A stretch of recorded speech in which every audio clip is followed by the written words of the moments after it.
tell, do you see the road? I'm out to my soul into the size whenever the smoke clear out of my face and my picture perfect. Hello and welcome back, fellow anime lovers, to Cypherfics. I am delighted to have you join us once again in the world of fanfiction and fantasy. This is the fourth part of, What If BEN10 Meets Jujutsu Kaisen?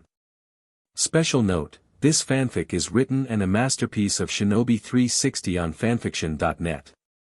Do check and support the author too. Now smash the like, share and subscribe button for more. Also press the bell icon so that you never miss such great parts. Thanks for the introduction.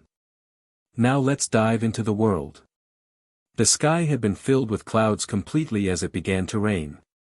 It was heavy rainfall, but it was enough to get one's clothes drenched quite quickly. A fate that Megumi had unfortunately been subjected. The first-year jujutsu sorcerer stood far away from the detention building, at its very entrance, but still remained within the confines of the compound as he stood in front of the gate and looked back at the building. Megumi was the only one from Jujutsu Tech aside from Ben and Yuji still within the compound. This was because Kiyotaka had driven Nobara to the hospital. She had suffered injuries to the forehead after being ambushed by curses, which rendered her unconscious. By his own insistence, Megumi had chosen to stay behind to be able to discern the well-being of his other teammates and relay it back to Kiyotaka, who he had directed to return with a grade 1 sorcerer or higher if he didn't return back with Yuji and Ben after a given PRD of time. 30 minutes to be exact. Suddenly, Megumi's eyes widened in surprise as he felt a sudden sensation around his body. He had stepped forward slightly as he looked at the building fully. The innate domains closed off. The special grade is dead, thought Megumi. Now we just need Tennyson and Itadori to return safely. As if to answer his prayers, Megumi saw a blue blur heading towards him. Just as he gasped in surprise, standing in front of him was Fasttrack and Yuji, both holding their respective curses. Though he was initially alarmed by seeing Fasttrack, his nerves had calmed down significantly as he saw the Ultimatrix symbol on Fasttrack's chest. Tennyson Itadori, said Megumi with surprise. As Fasttrack gently let go of Yuji and the skeleton he held, he then used his right hand to slam the Ultimatrix symbol on his chest. This caused the familiar green flash to wash over him, and once it died down, standing in his place was Ben, reverted back to human form and wearing his jujutsu uniform. In the flesh, said Ben with a smile. How are you doing, Fushiguro? Megumi didn't respond as he still seemed to be coming to terms with the fact that Ben and Yuji were in front of him seemingly unscathed. However, once his eyes fell on the corpses that both boys brought, his demeanor changed to a rather apprehensive one. I see that you persisted in bringing him along, Megumi said, referring to Tadashi. Yeah, we did.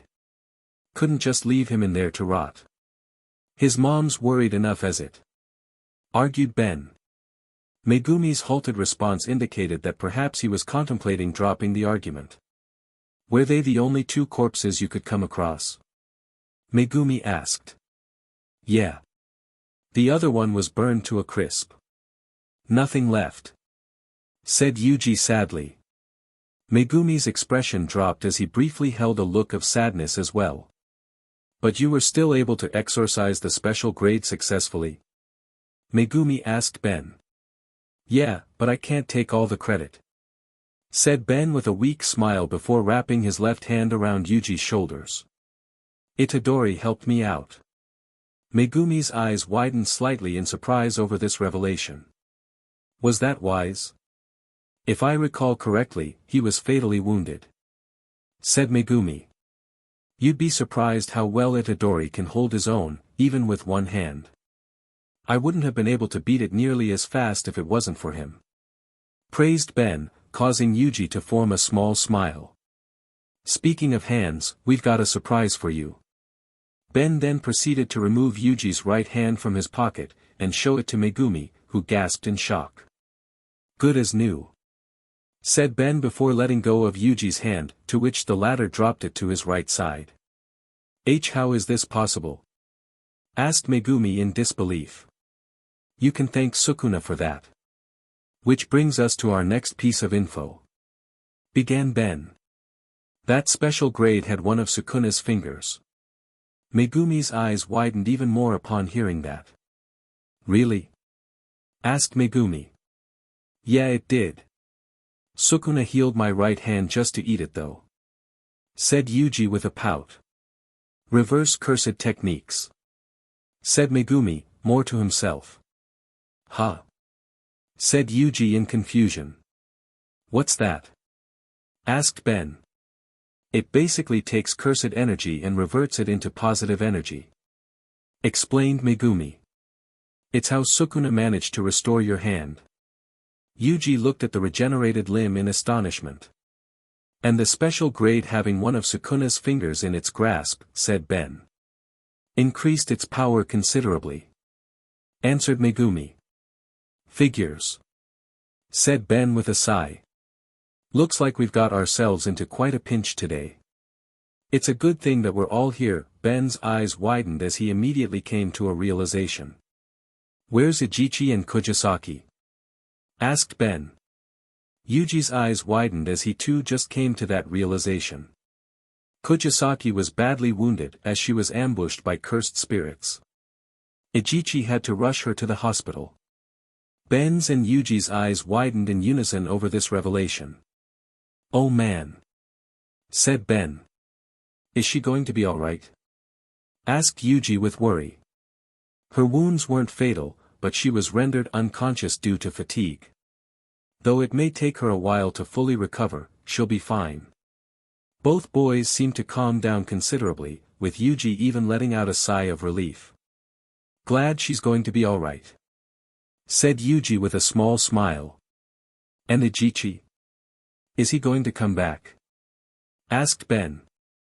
I asked him to return with grade 1 sorcerers or higher if he didn't hear from us within 30 minutes. Now that I know that you are both safe, he won't have any reason to. Said Megumi. Probably for the best. Said Ben, to which Megumi nodded in approval.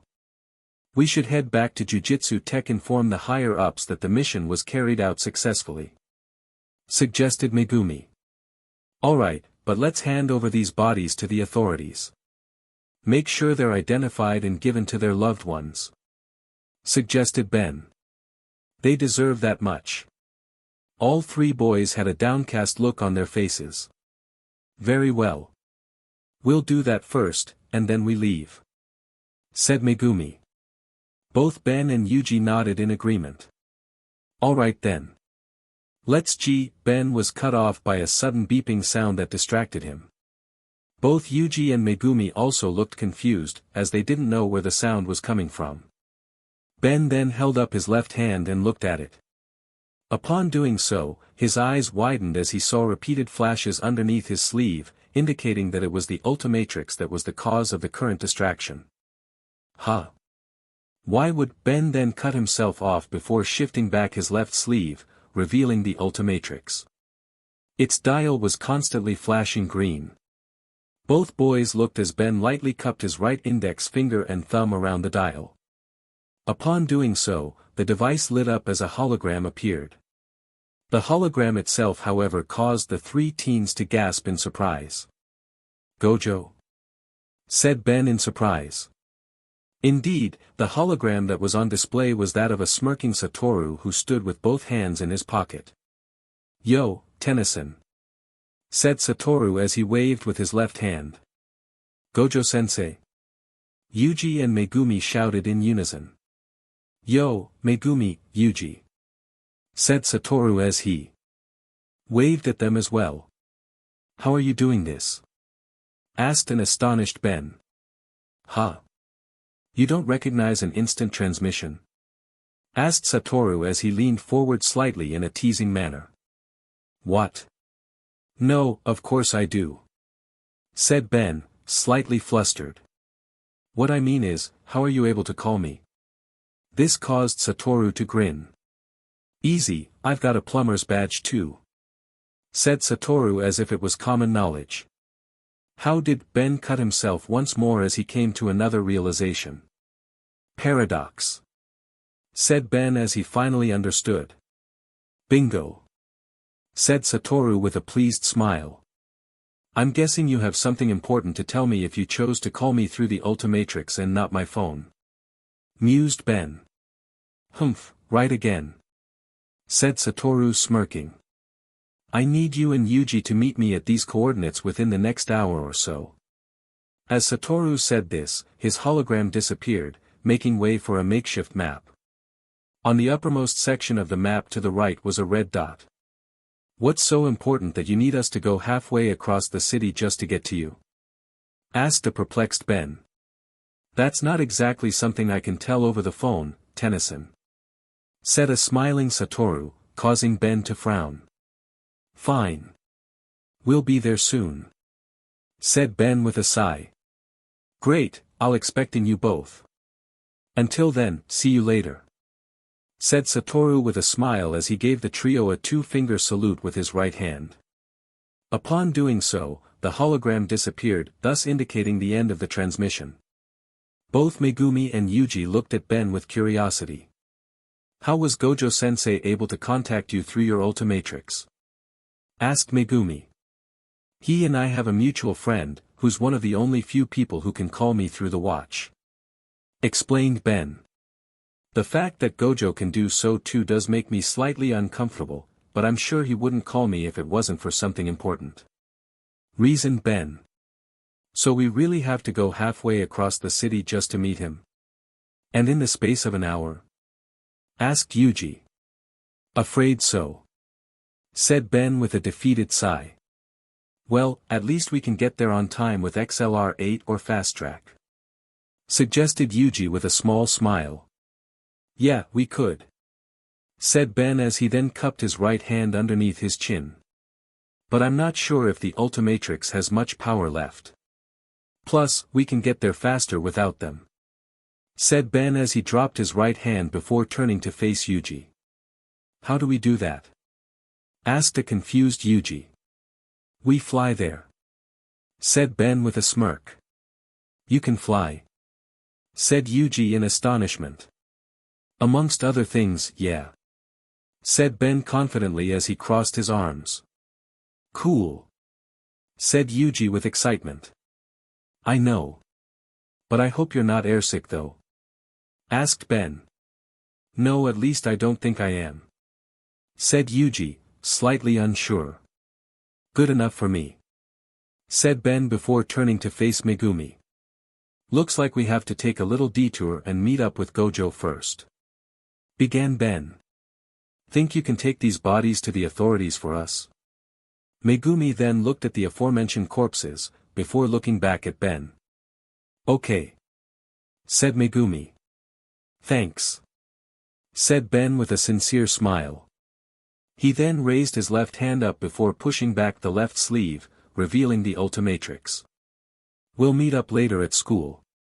Until then, maybe you can send our regards to Kujisaki. Said Ben as he activated the Ultimatrix. Yeah. Hope she gets better soon. Said Yuji with sincerity. I'll make sure she hears. Said Megumi, causing both boys to nod in approval. Alright Itadori, get ready.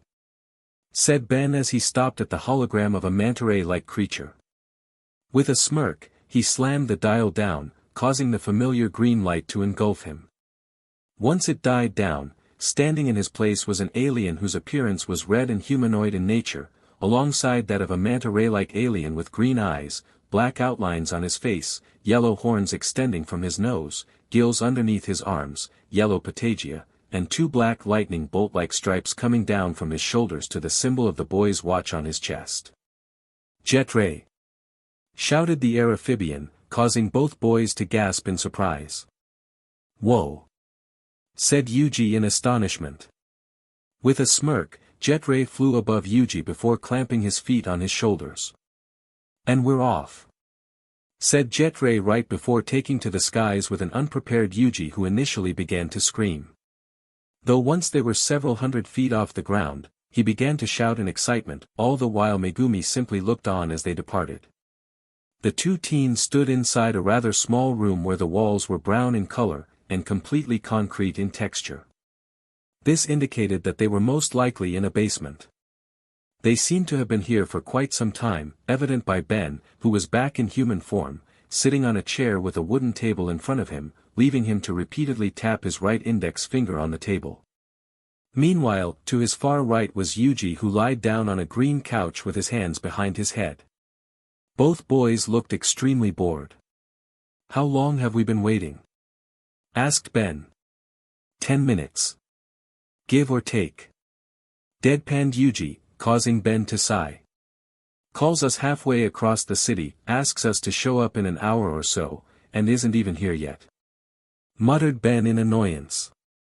"Well, to be fair, we did get here in less than half an hour," reasoned Yuji. "Yeah, but, he asked us to come here. Isn't he supposed to make sure he's around no matter when it is we arrive?" argued Ben. "You may have a point, but then again, we got here pretty fast," persisted Yuji. Initially, it seemed like Ben was going to counter Yuji's argument, but words seemed to have failed him, as he didn't utter a word in rebuttal. "You're probably right," said Ben with a defeated sigh. "Which reminds me, Jetray's pretty fast," said Yuji. "Yeah, he is. He's probably my fastest alien too," said Ben with a smile. "That's pretty cool, how you have like nearly every superpower," said Yuji as he sat upright to look at Ben. "Nearly?" asked Ben with a smirk. "Yeah, how you seem to have an alien for nearly every situation. That's pretty cool, but I imagine that you don't have one for every single." Yuji immediately cut himself off as he saw Ben's smirk. He didn't initially know what to make of it, and seemed like he was about to ask Ben why he was smirking. However, he stopped himself from doing so, as just as suddenly, a realization came to his mind that made his eyes widen. "You totally do. You have every superpower," said Yuji with awe. "Yep, and counting," said Ben with a devious grin. "No way," said Yuji with disbelief, as his attention was directed towards Ben solely at this point. "In order to have that, you'd have to have about 100 aliens or more," said Yuji, before realizing the implication of what he just said. "Wait a second, you have that many?" asked Yuji. "Right now, I only have access to about 63. But when they're all unlocked, let's just say they're a lot," said Ben with a casual tone, but with a less casual smirk and body language that oozed confidence. "How many are there?" asked Yuji. "Guess," said Ben. 500. Said Yuji. "Higher," said Ben. 1,000. Said Yuji. "Much higher," said Ben as he was struggling to hide the pride he felt. 100,000. Said Yuji. "Much higher," said Ben. 1,000,000. By this point, Ben didn't even try to hide the confidence he felt from Yuji being in awe of him, as his body language showed that he was loving every minute of it. "Whoa!" said Yuji with literal stars in his eyes. "That's amazing. You totally have every superpower, don't you?" Yuji's voice was clearly laced with unbridled excitement, which even went further to his posture, as he seemed like he was about to fall out of the chair due to struggling to contain himself. "I'm not one to brag, but yeah, more or less," said Ben in a matter-of-fact tone. "Awesome. That means you could do stuff like a spirit gun, Bankai, Rasengan, Dodon Ray, or even a Kamehameha," said Yuji enthusiastically. "Did you just name-drop moves from Yu Yu Hakusho, Dragon Ball, Bleach and Naruto all within the same sentence?" said Ben, trying to stop himself from laughing. "Did you just name all the shows those moves come from all within the same sentence?"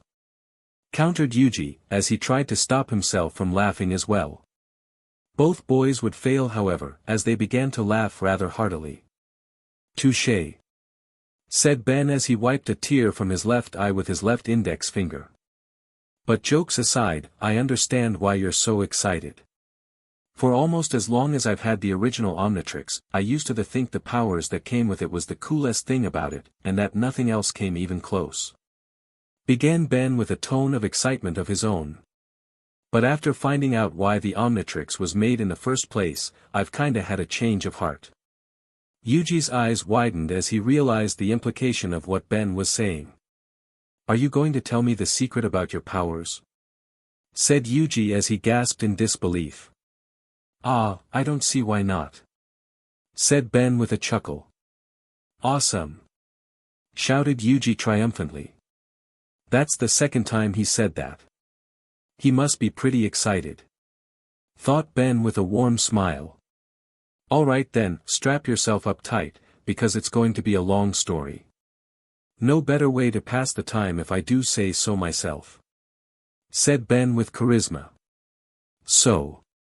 It started something like this. Ben cut himself off as both he and Yuji heard footsteps at the entrance. Once they turned to look at where they came from, they saw Satoru with a beaming smile standing in front of the door. He had his hands in his pockets, and a white shopping bag around his right hand. Like you guys already got comfortable. Said Satoru as he began to walk further down the room. By this time, both boys got up to their feet with a neutral expression on their faces. No thanks to you. Do you have any idea how long we've been waiting? Asked Ben with annoyance as he crossed his arms. 15 minutes. Said Satoru as he came to a stop directly in front of both of them. So you do know. Said Ben through gritted teeth as he closed his eyes, his annoyance now slightly higher than before. Yeah. I knew you'd get here much earlier than when I asked, so I decided to get some souvenirs. Satoru then brought out several sweet-shaped objects wrapped in a white wrapper. What's that?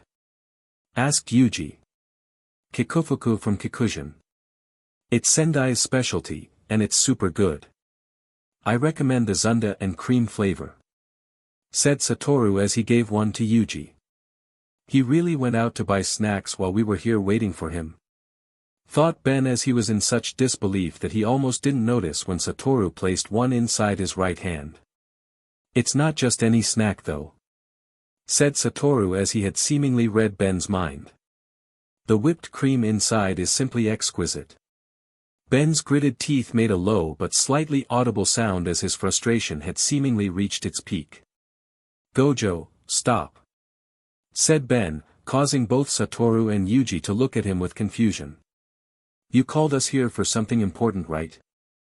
That or to hold us as guests to entertain yourself? Said Ben with disappointment. So serious all of a sudden, Tennyson. Said Satoru as he unwrapped his kikufuku with a smile. You should ease up a bit. It's no fun when you get into the heat of things all tensed up. Satoru lightly tapped Ben's shoulder with his right hand, causing him to sigh. I appreciate the attempt at hospitality, but don't you think you should be taking this more seriously? Asked Ben. I am taking this seriously. Said Satoru as he had his mouth full with the kikufuku. As seriously as I can, that is. Said Satoru with his right index finger raised up as if he wanted to ask a question. This caused Ben to groan. Which is exactly why I have made it of utmost importance to ensure that you, said Satoru as he unwrapped Ben's kikufuku, much to his surprise.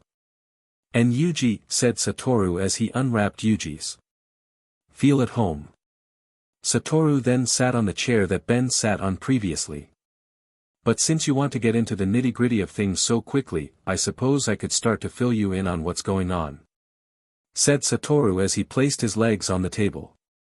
Upon doing so, he reached into his right pocket and gave Ben a sealed white envelope. What's this? Asked Ben as he looked at the envelope with confusion. A gift from our mutual friend. Said Satoru with a grin, causing Ben to briefly look at him suspiciously. Though he had his reservations initially, Ben proceeded to open the envelope, revealing a letter inside of it. Once he began to read its contents, his eyes widened in disbelief. Contact Ben through his omnitrix as soon as you get this.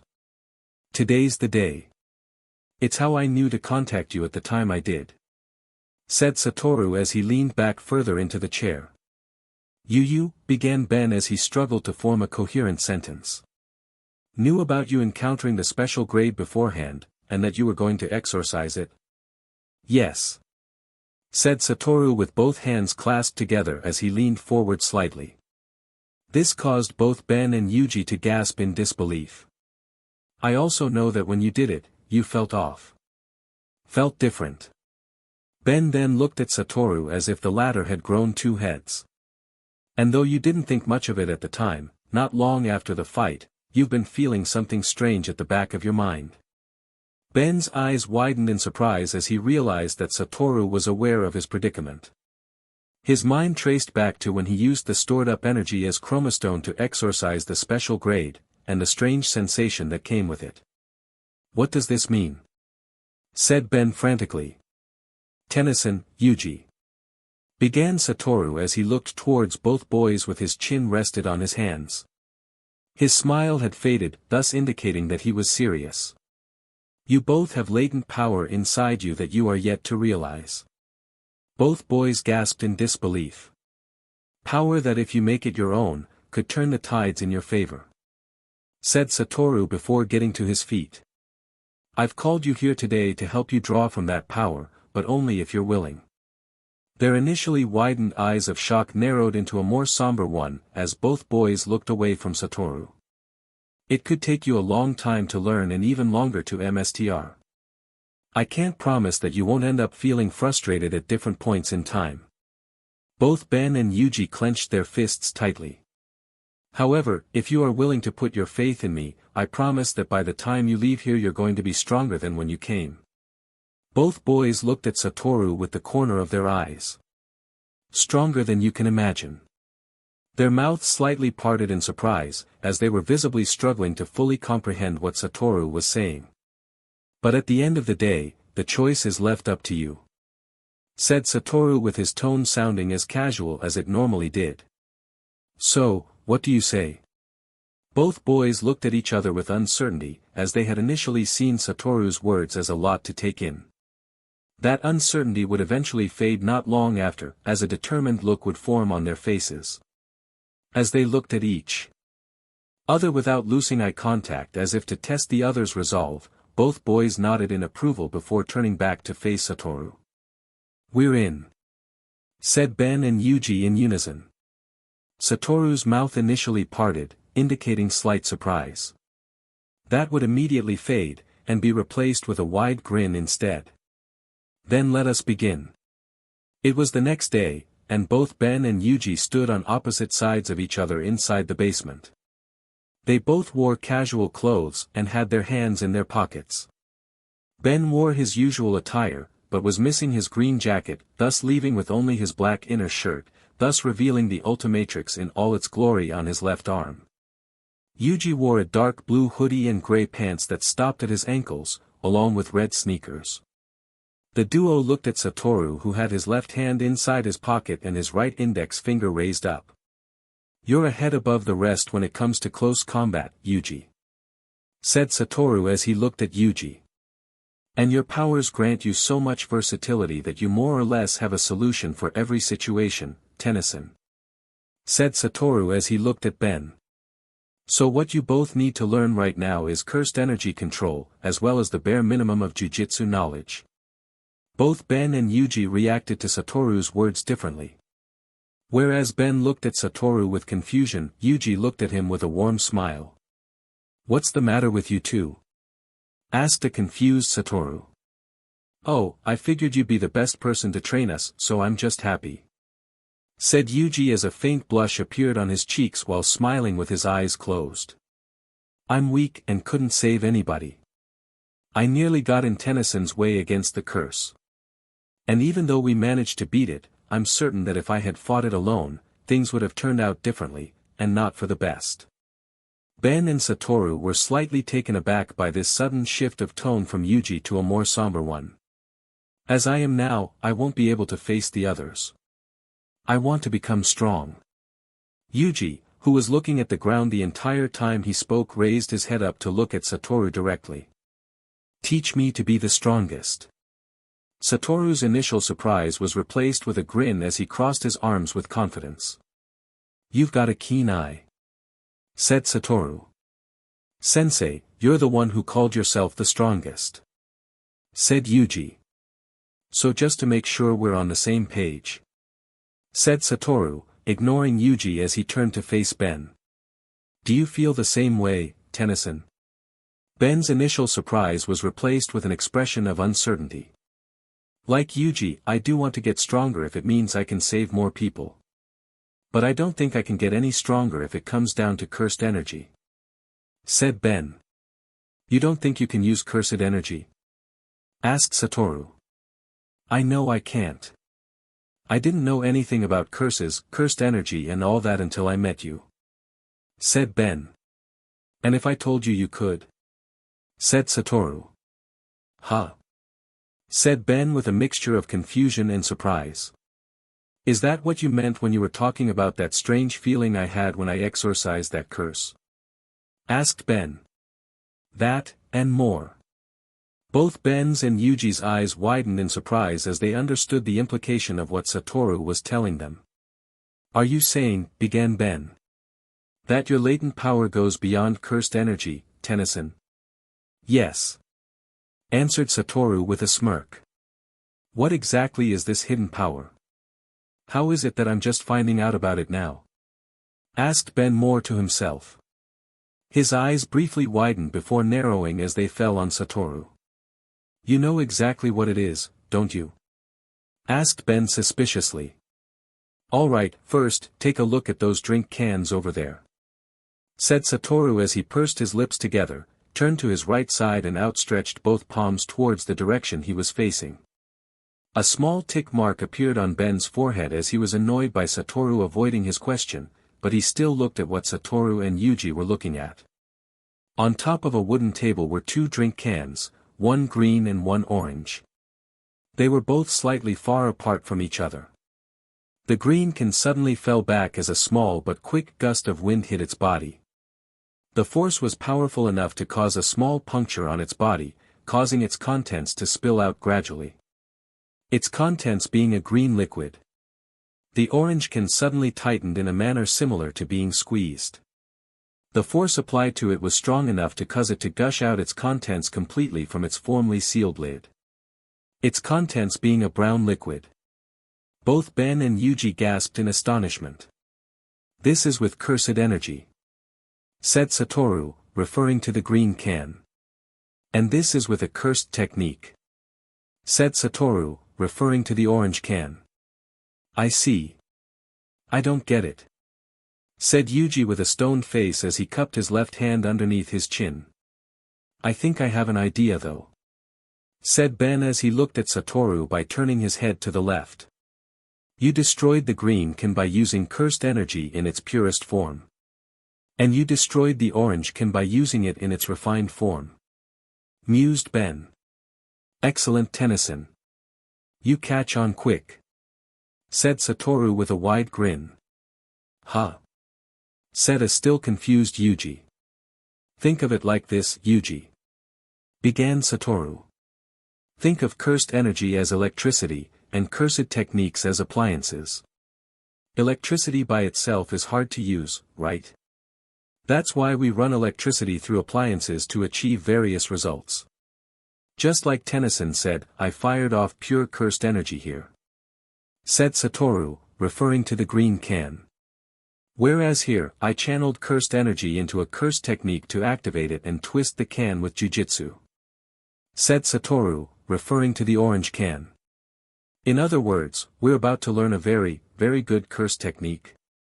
asked Yuji with a smile as he raised his left index finger up. "No, you can't use cursed techniques," said Satoru, instantly dashing Yuji's hopes. "Huh?" said Yuji in disbelief, though his smile was now widened as he opened his mouth. "Setting aside simple shikigami and barriers, cursed techniques are fundamentally etched into your body from the day you're born," explained Satoru as he placed his left hand on his chest. "So the power of a jujutsu sorcerer is roughly 80% innate talent." Though Ben looked at Satoru in surprise, Yuji looked like he was about to fall over due to utter disbelief. This was because not only was his mouth still wide open, his body swayed from side to side as he struggled to maintain his footing. Just as Satoru finished his musing, Yuji's body turned completely white in a manner similar to that of a paper. His body went a step further as all his limbs and body parts lost their original features and instead, took the appearance of a doodle drawing. Yuji fell on his back gently, causing both Ben and Satoru to look at him with confusion. "Dude, are you alright?" asked Ben. "I just thought I'd be able to pull off thunder or fire or a power bomb or something," said Yuji in a very low tone. "You can pull off a power bomb.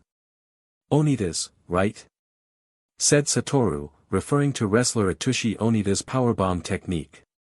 "Not sure that what he means, Gojo," said Ben as he walked towards him before standing by his side. "This sucks," began Yuji as his paper body began to sway slowly from side to side while still on the ground. "I wanted to pull off a spirit gun or bankai, or Rasengan, or a Dodon Ray," said Yuji as he formed each attack he named on his hand. "He's still going on about that," said Ben with a light chuckle. "You just can't use them yet. Eventually, Sukuna's cursed techniques will be engraved into your body," thought Satoru with a smirk. "I wanted to fire off a Kamehameha." Yuji's body began to shake even more than before. "Let's just ignore what you can't do. We're going to enhance your strengths," said Satoru enthusiastically with a smirk. "This totally sucks," said Yuji as he continued with his self-loathing. "We'll get you to imbue your fighting style with cursed energy. I'm way more scared of someone who can force their way through with the basics than I am of inferior jujutsu." This piqued Yuji's interest as he stopped rambling. "Like I just said, your talent for close combat is top-notch." Yuji gasped in surprise, causing his body to turn back to normal. "Get up," said Satoru. "I don't understand exactly what you're saying, but if it's just imbuing my attacks with cursed energy, it shouldn't be too hard. I am basically half a curse right now," said Yuji confidently as he got to his feet.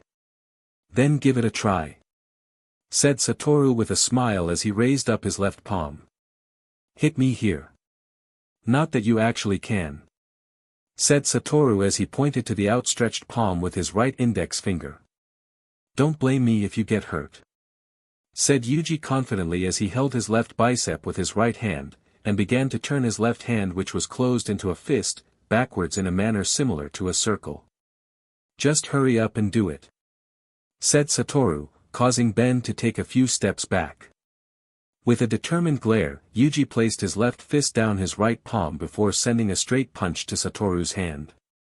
The blow only had enough force behind it to cause a small gust of wind around the room.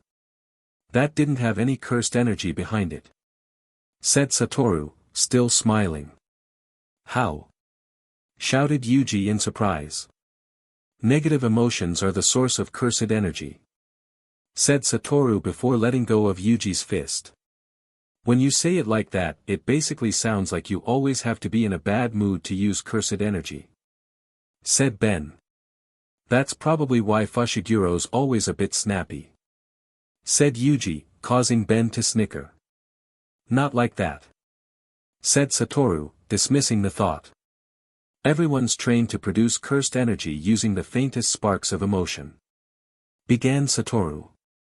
"They've also trained on how to not waste cursed energy when emotions are flaring, too." Ben and Yuji looked confused by this. "There are several methods to train this." Satoru then pointed towards Yuji. "I'll be having you use a pretty exhausting one." He then pointed towards Ben. "Yours, on the other hand, will be much more daunting." Ben could only look at Satoru with a bewildered expression on his face. "What's mine?" asked a reluctant Yuji. Smirking, Satoru then brought up his hands, showing that he held numerous DVD cases, each with different designs, colors and covers. "Watching movies," said Satoru. "Watching movies?" asked Yuji in confusion.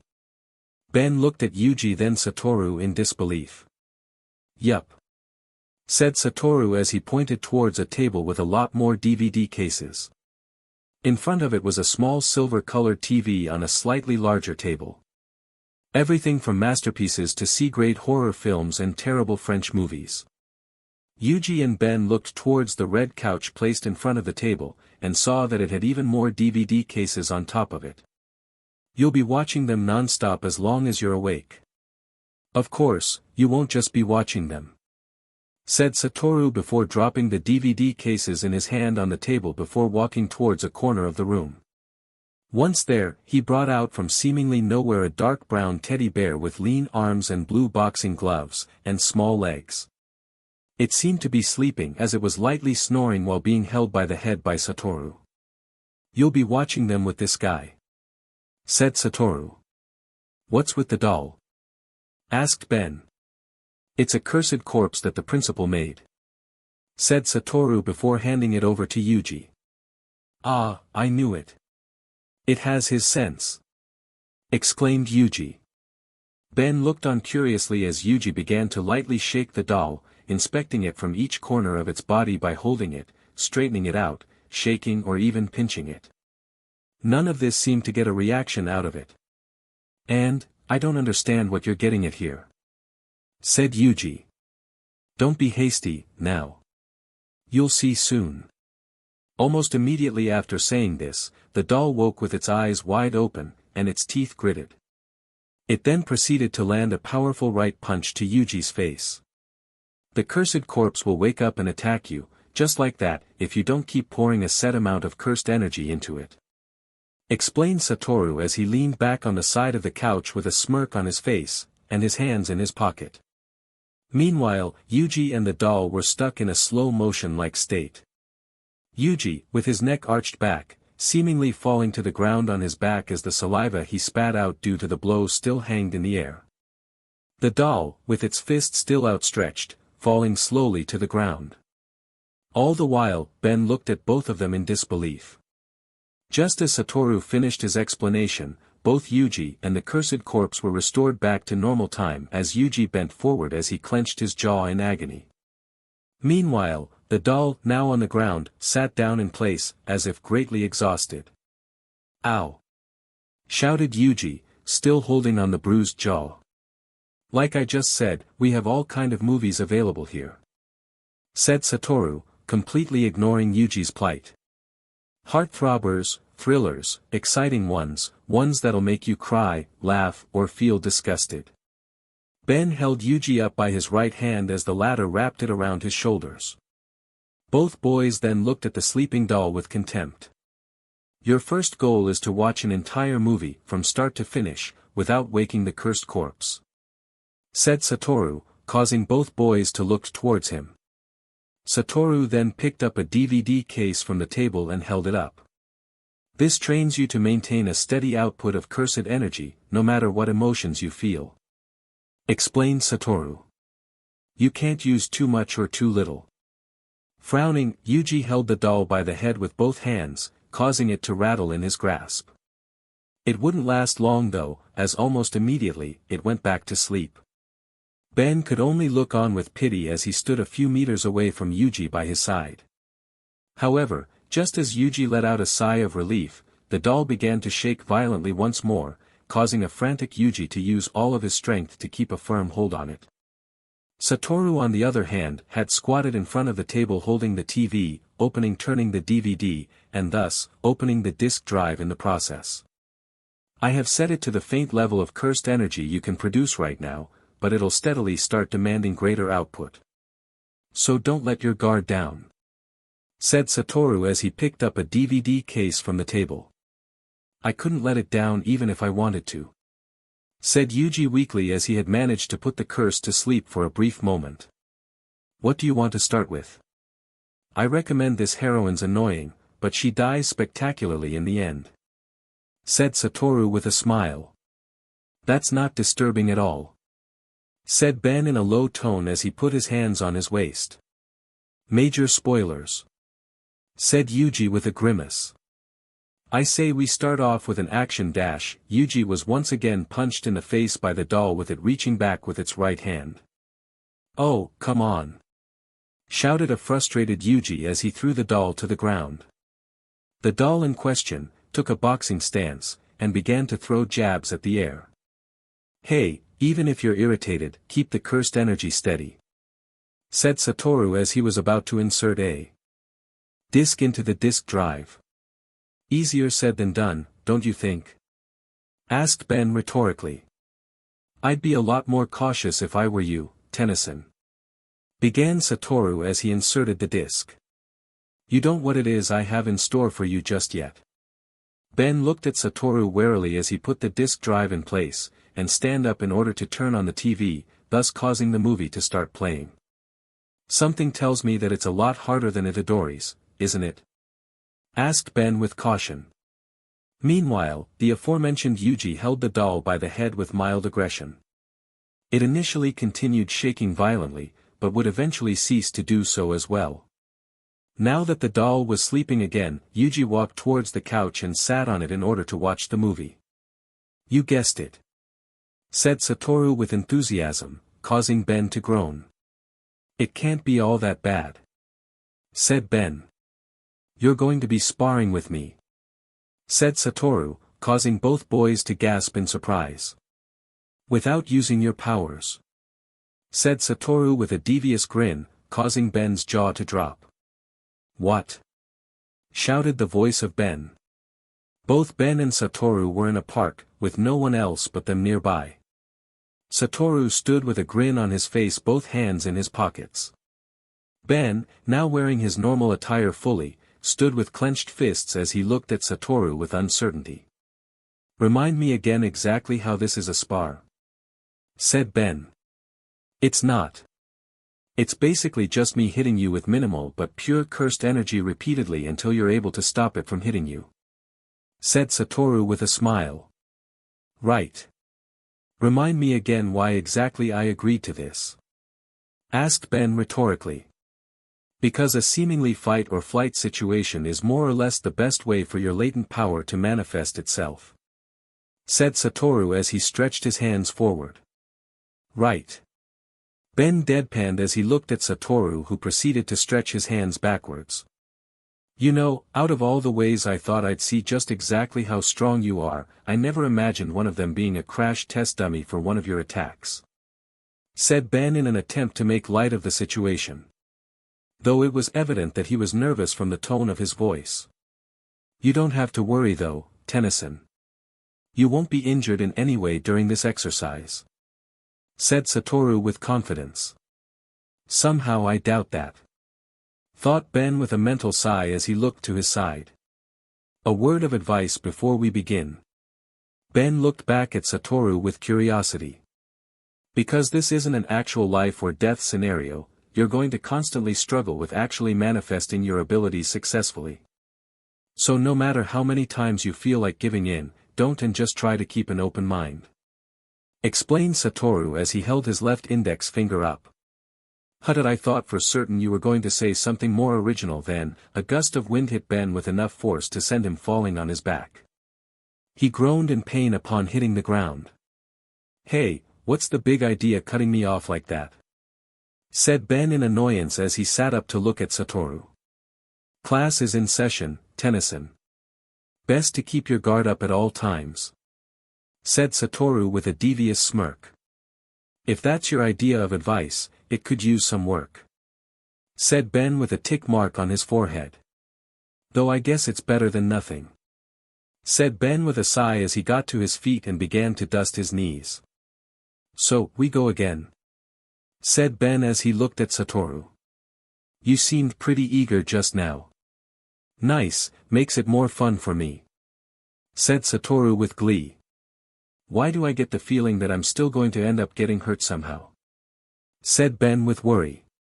Because you are, said Satoru with a wide grin. Almost immediately, another gust of wind hit Ben and sent him to the ground on his back, causing him to audibly gasp in pain. And this was only the beginning of his woes. As each time he was sent back to ground with more force than the last time. And though to his surprise, he didn't sustain any injuries, nor was he feeling any unbearable pain, the discomfort was evident each time he landed with a new position on the ground. It seemed that a considerable amount of time had passed, as Ben stood with his hands rested on his knees, his head ducked forward, and his breathing ragged as he panted heavily. "Gotta hand it to you, Tennyson. You're a lot tougher than you look, still managing to stand after all those blasts," said Satoru with his smile still present. "No thanks to you. I've been falling on my butt for the past 30 minutes. Said Ben as he looked up to look at Satoru. Large beads of sweat could be seen dripping down his face, and his eyes seemed to be struggling to stay open. "And you're having way too much fun with this," said Ben accusingly. "You can't prove that," said Satoru with a smirk as he waved his left hand in a dismissive manner. "Why began Ben in annoyance, only to be sent back to the ground once more by the gust of wind. "Gah!" shouted Ben in pain as he initially bounced off the ground on his back before landing properly. "Come on, Tennyson, you can do better than that," said Satoru as he looked down at Ben with evident disappointment. "I'm beginning to wonder if paradox fate in him isn't misplaced," thought Ben as he stretched out his hands while still on the ground panting heavily. "Speaking of," said Ben in a low tone before beginning to get up. "Gojo, time out for a bit," said Ben as he held up his left hand. "Huh? What for?" asked a confused Satoru. "I've been meaning to ask. You seem to know way too much about me, and even though I get it's because of you and Paradox are friends, I'm still finding it hard to believe you know so much considering," asked Ben as he stood while still resting his hands on his knees. "How cryptic Paradox is," interrupted Satoru. "Yeah, that," said Ben, mildly surprised. "I'm guessing you've had to deal with it too," said Ben with a smirk. "More than I'd like to admit. It's pretty much in his nature," said Satoru with a chuckle as he smirked as well. "Which is exactly why I was so surprised by how much he told me about you," began Satoru. "From how you got your powers, some of your adventures, your closest friends." Ben's eyes widened in surprise. "Heck, this entire training, he's already given me an idea of what to expect by the time we're through." Speaking of, Satoru held up his left index finger and pointed it at Ben. "Wait. What exactly did he tell you to?" Ben was sent back to the ground once again, this time with Satoru using his left index finger as a finger gun. "Not again," said Ben in dismay while still on the ground. No spoilers," said Satoru as he swayed his left index finger in a playful manner. "Especially not when we've made it this far." Ben got back up to his feet while clenching his head with his right hand. "Do you really have to keep holding out on me? I feel like I could collapse any second," said Ben. "Which is exactly why I have to keep doing this," said Satoru before flicking his left middle finger pursed his left thumb towards Ben. "Ack!" shouted Ben as he hit the ground once more. "Your body's at its limit, and your mind's getting foggy. It'd be easy to just quit. But you can't afford to do that," explained Satoru. "Easier said than done," said Ben as he struggled to get up. "Wrong. You're going to do just that." Ben's eyes widened in surprise as he had managed to rest his hands on the ground as he kneeled. "It's exactly when you feel like the odds are stacked against you that you're at an advantage." Ben had managed to stand on his left leg and placed his left elbow on his knee while looking at Satoru with curiosity. "It's when it feels like your body is about to break that you push on." Ben had managed to stand on both legs, though still resorting to resting his hands on his knees. "It's when it feels like your mind is clouded that you make it clear." Ben had now managed to stand straight and look straight at Satoru.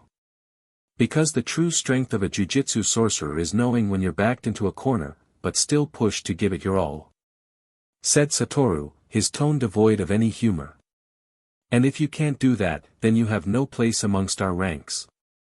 Ben's eyes initially widened in surprise, but they quickly narrowed in determination.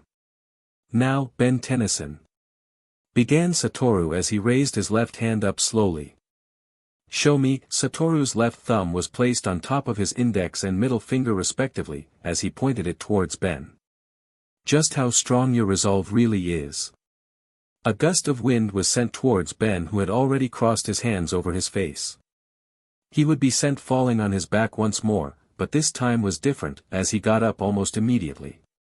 Curious as to what he was planning, Satoru didn't immediately fire another compressed air blast as he observed the steely glare on his face. After taking in the confidence Ben oozed from his stance, Satoru shot another compressed air blast towards him. For a brief moment, Ben's surroundings seemed to have frozen as he closed his eyes and opened them to face Satoru. The only thing still in motion was the grass in front of him, as it was lightly rustling, indicating that the air blast was still in motion, albeit slow motion. Instinctively, Ben took in a deep breath while closing his eyes as he stretched his hands forward. Recollecting the words Satoru had just spoken to him caused Ben to open his eyes. They weren't just filled with determination, however, as for a brief moment, an eerie pink color filled his pupils before fading away. As the air blast drew nearer in its slowed state, the air in front of Ben began to slowly materialize into a small but oval-shaped disc that had a pink color scheme. Now, in real time, the gust of wind never made direct contact with Ben, as it dispersed in front of an object that caused Ben to gasp in shock and Satoru to be visibly surprised. Floating in front of Ben was a small rectangular shield-like construct that was pink in color. Ben's eyes widened in shock and his mouth was open just as wide as well. It seemed that the construct was tied to Ben's concentration, as almost immediately it faded. However, what came in its place was still as jarring to the teen hero. No way. Gasped Ben in utter disbelief as he looked at his hands. They were now encased from the wrist to the fingers with a thick pink aura that took the shape of a circle. Whereas Ben still seemed to be unable to process what had just transpired, Satoru seemed to have already moved on, as his shock was immediately replaced with a grin. "Well done," said Satoru earnestly. Ben seemed to not have heard him as he looked at his hands, which had lost the pink aura, with disbelief. It was night time. The moonlight illuminated the terrain and thus made for an overall sense of tranquility. The setting is that of a highway, and only one vehicle was present, a black car. At the driver's seat was Kiyotaka, and at the passenger's seat to the right was Satoru. "We have a bit of time before your appointment with the principal. Did you want to stop anywhere?" asked Kiyotaka. "It's fine. I'll show up early for a change," said Satoru as his right elbow was placed on the windowsill due to him crossing his hands. Satoru then proceeded to lean his head slightly on the window, as if trying to hear something. "Stop the car," said Satoru. "Huh?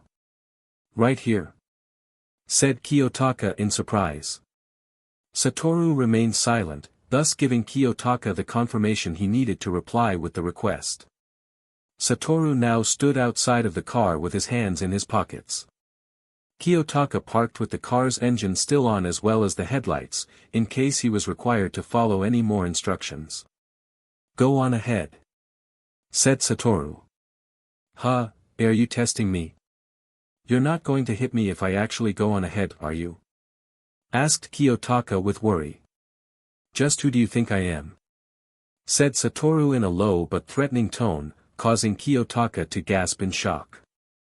"In that case," said Kiyotaka nervously right before driving off. Satoru looked at the direction in which he drove off to. Still keeping his hands in his pockets, Satoru stood on the main road in an expectant manner.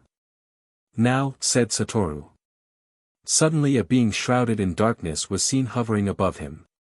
With a maniacal shriek, the being landed on the ground where Satoru once stood with a heavy thud, causing the concrete to crack. Still levitating off the ground due to jumping back, Satoru got a clearer look of his attacker. It was a cursed spirit, as its features were inhuman. It had a single, glowing red eye in the center of its face and black teeth. The upper half of its head resembles a volcano, which was complemented with its hole-like ears. Said ears were filled in with corks. It also wore a green layer with black spots over a black outfit. Its hunchback posture gave it the image of an elderly man. "Who are you?" asked Satoru.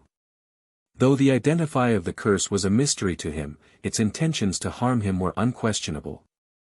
It would soon learn however, that this was a grave mistake. The past few hours had been some of the most complex for our teenage hero, Ben 10. He hadn't felt this confused since he first got the source of his powers, the omnitrix, 6 years ago. His newly found ability was one so distant to him, yet so familiar. One that for the longest time, he had believed he could never achieve. Standing in the middle of the room of the basement where himself and Yuji were taking residence in currently. Both were dressed in their casual attire from earlier on in the day, with Ben now wearing his jacket as well. Ben had closed his eyes and clenched his fists. His demeanor showed that he was in deep concentration. An admirable feat considering that his friend and teammate, Yuji, was sitting across the room on the couch watching a movie with the now sleeping doll held gently in his hands. This showed that Yuji had made progress with his training. Taking in deep breaths through his nose in order to strengthen his concentration, Ben's efforts would be rewarded by the pink aura from before enveloping his hands from his wrists to his fingers. Once he opened his eyes, and saw the outcome of his concentration, Ben nodded in approval before taking in a deep breath with his mouth. Upon doing so, he closed his eyes once more and breathed out from his nose, causing the pink aura to disappear. He would continue this breathing pattern for a while, and after a few seconds had passed since the pink aura dispersed, a new one came in its place. This aura was a thick red, its shape akin to that of a flame. Ben's eyes initially widened slightly before narrowing just as fast, showing that he was a bit surprised by this current aura. Taking in another deep breath with his nose while his eyes were closed, Ben let out a sigh, dispersing the aura. Opening his eyes and seeing that it was gone, Ben had a rather somber look on his face. "You've been at that for a while now," said Yuji as his eyes were still glued on the TV, slightly startling Ben. "Why yeah, sorry about that," said Ben sheepishly as he scratched the back of his head with his left hand in embarrassment. "No need to apologize, Tennyson. Gojo-sensei did say you should keep at it for as long as you need to get a better grasp on your powers," said Yuji with understanding. "Why yeah he did," said Ben with a weak smile that immediately faded as he raised up his hands to look at them. "Somehow I feel even more confused than when I started his whole thing," thought Ben in reference to when he and Satoru started his training. "You alright, Tennyson?" asked Yuji as he looked back at the Ultimatrix bearer. "I'm alright, just thinking about stuff, that's all," said Ben with a forced grin. "You sure? You look kind of down," said Yuji, not quite convinced, causing Ben to blink in surprise. "That obvious, huh?" thought Ben before letting out a sigh. "It's complicated, Itadori," said Ben as he looked downcast. "I guess, considering that your powers are one of a kind, according to Gojo-sensei," said Yuji with a shrug. His mind traced back to when Satoru had returned with Ben earlier from now. He was awestruck when Ben showed him his newly formed abilities, as it was unlike anything he had expected. Before Satoru departed, he explained to Yuji that Ben's newly formed ability wasn't actually cursed energy. Although he didn't specify what it was, Satoru did tell Yuji that he had asked Ben to use that ability to draw the latent cursed energy inside him, to which Ben had succeeded in doing, evident by the red aura that appeared earlier. Though there was much he didn't know about Ben's new powers, he felt that Ben had basically hit the jackpot, due to how diverse it seemed just from the little Ben had come to muster, alongside the emphasis Satoru put on it granting Ben untold potential. With that knowledge, Yuji was understandably confused by unhappy Ben seemed in spite of these events. "It's really not that unique, Itadori," said Ben with a light smile. "Huh? What do you mean?" asked Yuji, even more confused. Ben's eyes initially widened before closing as he winced, as if giving himself a mental facepalm. "You walked right into that one, Tennyson," thought Ben as he pinched the bridge of his nose with his left hand. He then looked at Yuji, who still had a perplexed look on his face as he awaited an answer. Do I tell him what's really going on, and risk leaving him more questions than answers, or do I drop it completely, and risk worrying him more? Contemplated Ben as he still looked at Yuji. He is just looking out for me, after all. Thought Ben as he had seemingly made up his mind. This was evident by him letting out a sigh right after. Look, Itadori, it's a long story. Began Ben as he walked towards the couch. I'm not entirely sure how I can tell without leaving with more questions than we started. Ben then took his seat beside Yuji. He then leaned forward with his elbows on his knees. You sure you still want to hear it? Asked Ben as he looked towards Yuji. Well, if it means getting to understand what's bothering you, and knowing how I can help, began Yuji as he cupped his left hand underneath his chin. Then I don't mind at all. Said Yuji as he looked at Ben with a bright smile. Ben's eyes initially widened slightly with surprise before his expression changed into a warm smile. All right then. Said Ben with a sigh before leaning back on the couch.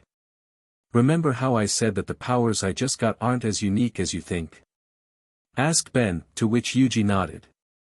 Well, that's because it's more or less like an inherited ability. Explained Ben. Whoa, really? Asked Yuji in surprise. Yeah, you can thank my grandma for that. Said Ben with a chuckle before his expression became more neutral. Though no one else in my family has these powers except my cousin, Gwen. And for the longest time, she was the only one. But you have them too. Sounds pretty cool, if you ask me. Said Yuji with a grin. In theory, yeah it is. But I can't help but feel differently somehow. Said Ben as he gazed at the ceiling. Huh? Why? Asked Yuji. It's just, said Ben cutting himself off as he let out a sigh. When Gwen and I first met our grandma about a year ago, it was at a time when we thought our grandpa was dead. She didn't seem interested in that once she saw Gwen's powers. Heck, she was the one who even explained to us what they actually were.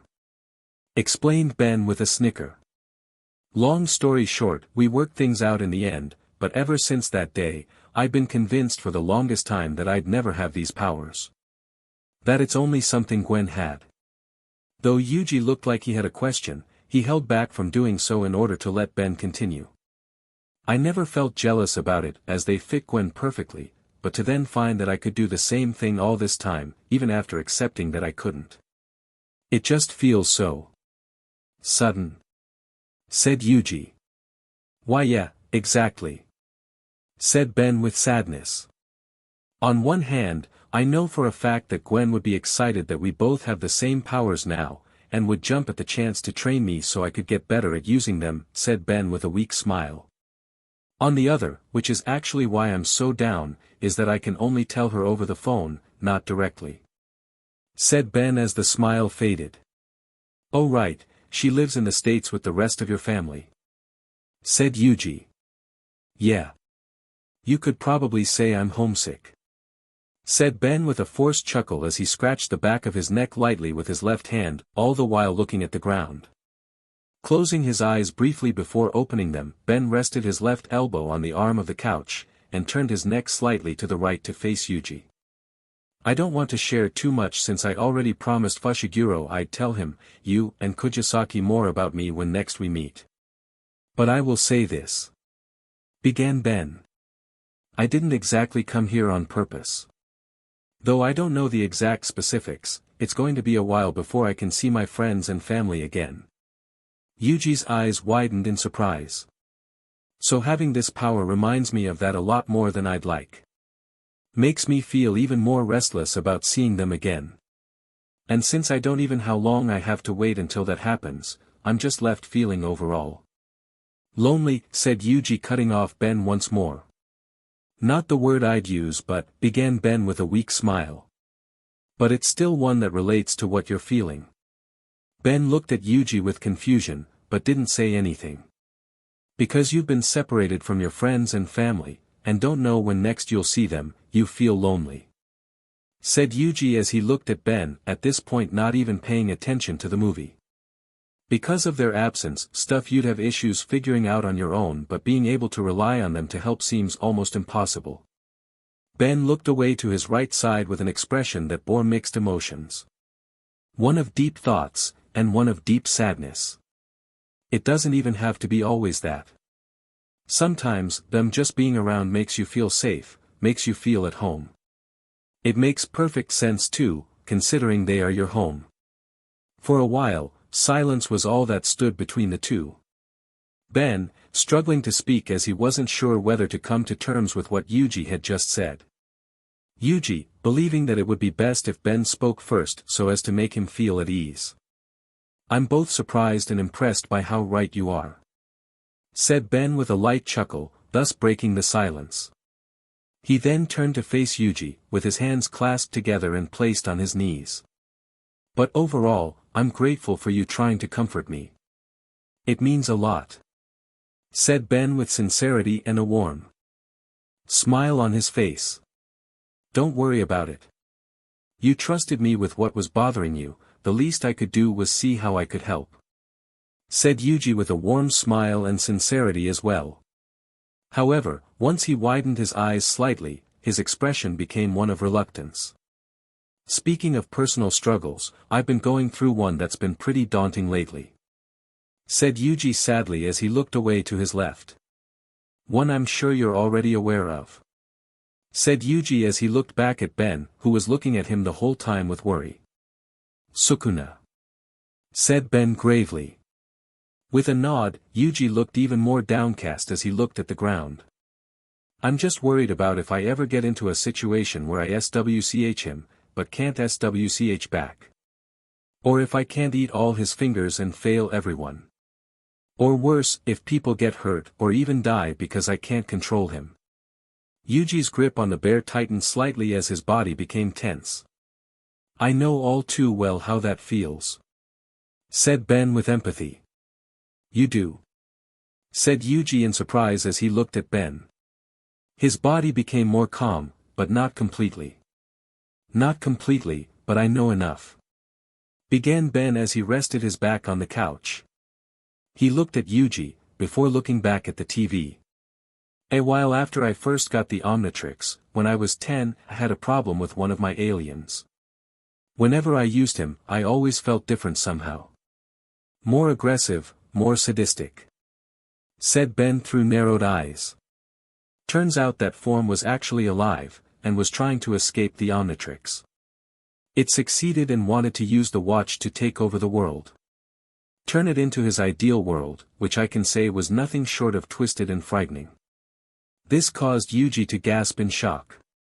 "Though I managed to beat him, I still had his form within the omnitrix. I've been reluctant to use him ever since, afraid that he might take over again. But not long before I met you guys, I was able to use him with no drawbacks," said Ben as he remembered when he was stuck inside the Ultimatrix, and transformed into Ghost Freak to try and fight the Ultimates. "His name is Ghost Freak, and he's easily one of my greatest enemies. One that I wouldn't have been able to beat without my cousin and grandpa having my back each time," said Ben with a faint smile. "Which brings me back to you," Ben said as he turned to look at Yuji. "We may not know what exactly Sukuna's planning, but we do know that it's not something good," said Ben. "That's why I promise you that I'm going to do everything I can to make sure that you don't lose control to him, or that he hurts anyone. If possible, I'll help you control his powers instead." The conviction in Ben's voice as he said this caught Yuji completely by surprise, evident by his mouth being wide open. "You do that?" asked Yuji. "Of course. I've got your back, Itadori," said Ben with a smirk as he placed his right thumb on his chest. "Just like how I know now, that you have mine."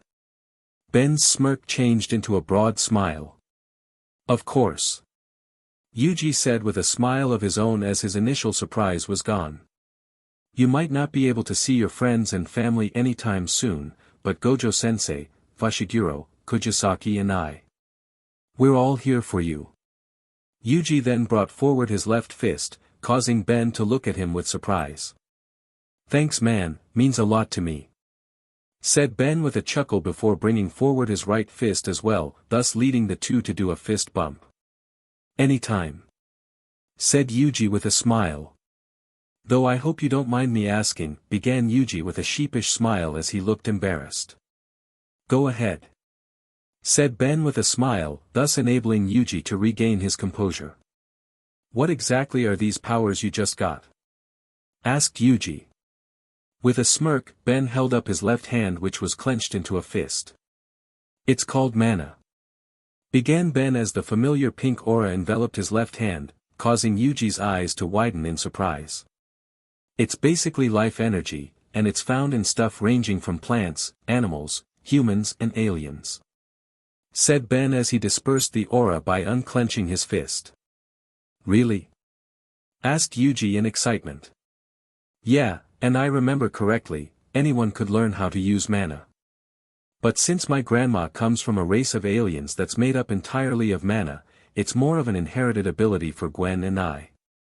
Said Ben, looking at Yuji from the corner of his left eye with a grin. Your grandma's an alien? Shouted Yuji in disbelief. Yeah. I was surprised too when I first found out about it. But I've got to admit, it is pretty cool. Said Ben proudly. It's not just cool, it's amazing. Said Yuji with enthusiasm. And from what you've just told me, mana's almost like ki, chakra, nen and rairokyu. Said Yuji in awe. When you think of it like that, yeah, they are pretty similar. Said Ben with a smirk as he crossed his arms. That means you could totally do stuff like a spirit bomb or all those other moves I named before. Said Yuji with excitement over the possibilities that came with Ben's new powers. Me? Not even close. I just learned how to draw my mana today, and I haven't even progressed past that. Said Ben almost dismissively. Gwen on the other hand is a different story. Ben said with a grin. Unbeknownst to the duo, Satoru was standing behind them at the entrance with his hands in his pockets. Wow, he learns surprisingly quick. Thought Satoru as he looked at Yuji. I'm guessing Tennyson must have gotten a better handle on his powers since he's talking with Yuji. And the fact that Yuji's able to have a conversation with him without causing any problems is impressive too. Satoru's expression then turned into a smile. She's your cousin, right? Asked Yuji. Yeah, and what she can do with her powers are really cool. Said Ben with a smile. Really? Said Yuji with excitement. Yeah, for instance, she could. Yuji, Tennyson. Said Satoru, causing both boys to gasp in shock over the sudden jump scare. Gojo/Gojo-sensei. Said Ben and Yuji in unison as they turned back to look at Satoru who waved at them. You need something? Asked Yuji. Looks like we'll be able to increase his output quickly and move on to the next stage soon. Thought Satoru. We're heading out, you two. Said Satoru. Huh? Said Yuji in shock. What for? Said Ben in confusion. It's an extracurricular lesson. Said Satoru, but it doesn't alleviate the boys' confusion. I'm going to teach you two about the pinnacle of jujutsu battles, domain expansion. Said Satoru as he turned his left with a grin on his face. The cursed spirit was laid out on its back inside a pool of water. Purple blood dripped from its right bottom lip due to its mouth being wide open, and little drops of water splashed repeatedly on its body, which most likely could have meant that it was struck into the water, and splashed across it. With its single eye submerged into the water, the curse gradually began to succumb into the realm of unconsciousness. As the water drops ceased, memories of a conversation held in the past came to its mind. You can try, but you'll die, Jogo. Said a voice that didn't belong to the curse, now revealed to be Jogo. Jogo proceeded to lift his upper body as he sat on the water, before getting back to his feet a bit groggily. It wasn't just talk. Thought Jogo before chuckling. Steam began to emit from the top of his head. No matter. If I can't hit him, I'll just drag him into my domain. Jogo then looked up to the night sky, before looking around him. Where did he go? Thought Jogo. Sorry about that. Said the voice of Satoru as he appeared behind Jogo by a couple of feet away. From him. Once Jogo turned to look at him, he saw that Satoru was standing on the water, causing a ripple effect below him. He held Yuji and Ben by the back of their shirts with his left and right hand respectively. Where the heck? Hey, where are we? Asked a panicking Yuji. Did you just teleport us to somewhere we don't even know? Asked an annoyed Ben. Were you waiting? Asked a grinning Satoru. That's, said Jogo in disbelief. Sukuna's vessel. Thought Jogo as he looked at a still frantic Yuji. And that other boy. Brown hair, green eyes. Is he the shapeshifter? Thought Jogo as he looked at a displeased Ben. This is Itadori Yuji. Said Satoru as he held up his left hand to show Yuji before dropping it down. And this is Ben10. Said Satoru as he held up his right hand to show Ben before dropping it down. They're both here to watch. Said Satoru. Empty Fuji. His head's M Fuji. Exclaimed Yuji as he pointed at Jogo. Satoru then placed Yuji and Ben on the water gently, allowing them to stand. Both boys looked at the water with disbelief over the fact that they were able to stand on it. Why aren't we sinking? Asked Yuji as he repeatedly stepped on the water with his left leg while standing at Satoru's left side. Gojo, weren't we at the school just 10 seconds ago? Asked Ben as he stood at Satoru's right. What's going on here? Asked Yuji. Oh, we warped here, just like you said. Said Satoru with a smile as he looked at Ben. He's just going to leave us in the dark like that, huh? Thought Ben as both he and Yuji frowned at Satoru's vague response. Sukuna's vessel, and the shapeshifter, thought Jogo as he looked at both Ben and Yuji with his eye narrowed. You have to render Satoru Gojo incapable of fighting. The second is to get Ryaman Sukuna and Itadori Yuji on your side, alongside Ben10.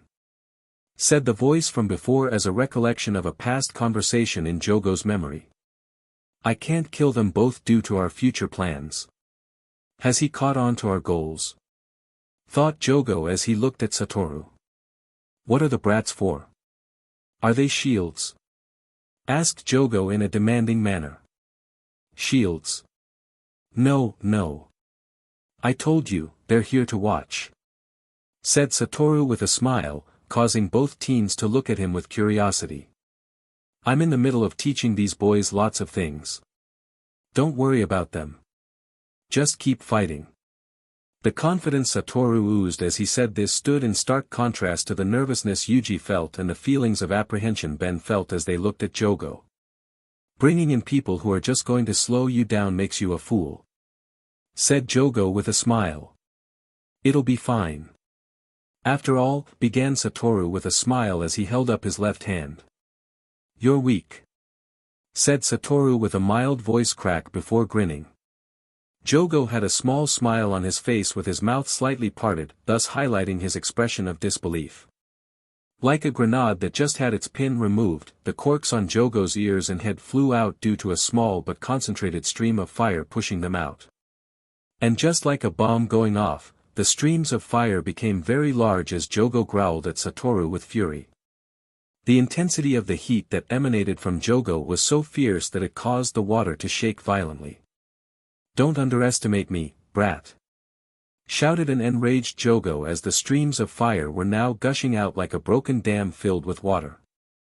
I'm going to enjoy swallowing up that smug face of yours. As he increased the intensity of his flames even further, a large tidal wave came towards the trio, but it dispersed before it could even hit any of them. This guy is weak. Thought Ben as he had his eyes and mouth wide open in disbelief while standing in front of Yuji and Satoru. I can tell just from standing here, that he's a lot stronger than all the curses I've fought so far. Ben gritted his teeth as he recalled all his fights with cursed spirits up to this point. Definitely even stronger than Sukuna right now. Thought Ben as he looked at Yuji who was frozen in fear. Turning back to look at Jogo who didn't seem to be letting up in the slightest, Ben instinctively began to use his right hand to push back his left sleeve. But before he could push it back all the way, he was held by the back of his head gently. Gasping lightly in confusion through gritted teeth, Ben looked back to see a smiling Satoru who also held a confused Yuji by the back of his head gently. You'll both stay close to me. Assured Satoru.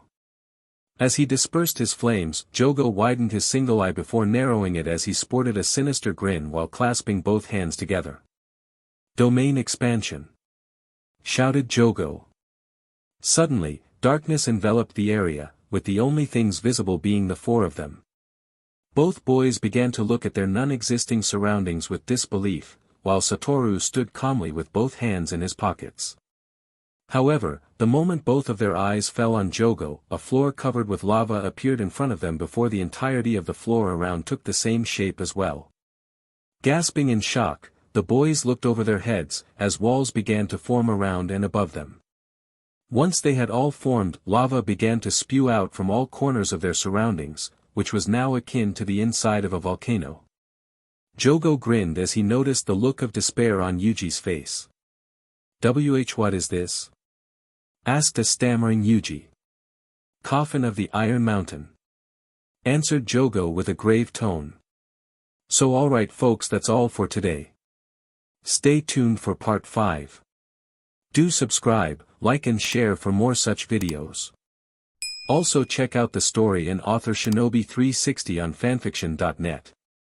Press the bell icon to be notified first on release. See you in the next video. Till then, goodbye.